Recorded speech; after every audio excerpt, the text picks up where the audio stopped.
Welcome to another exciting Python tutorial. Today, we'll dive into Python primitives, integers, floating points, and strings. Let's get started. First, let's talk about integers. In Python, an integer is a whole number, like 5 or -10. Here's an example of declaring an integer variable in Python.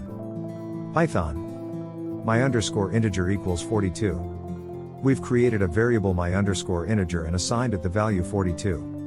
You can perform various operations on integers, such as addition, subtraction, multiplication, and division. For example, let's add two integers. Python result equals 10 plus 5. The result variable now holds the value 15. Next, we have floating point numbers.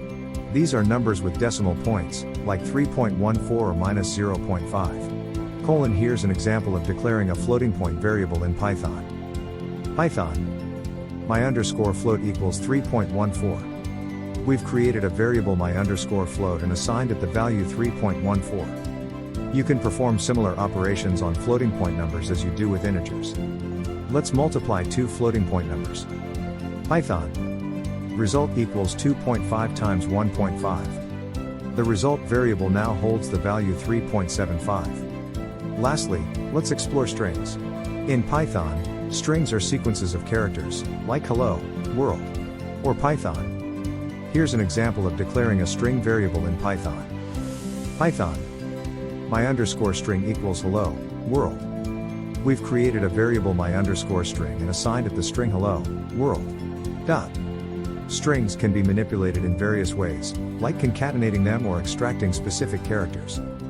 Let's concatenate two strings. Python greeting equals hello. Name equals Alice. Message equals greeting plus name. The message variable now holds the value hello, Alice. That's it for today's tutorial on Python primitives, integers, floating points, and strings.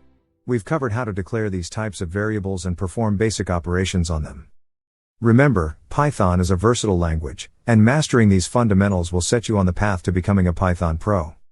Thanks for watching, and see you in the next tutorial.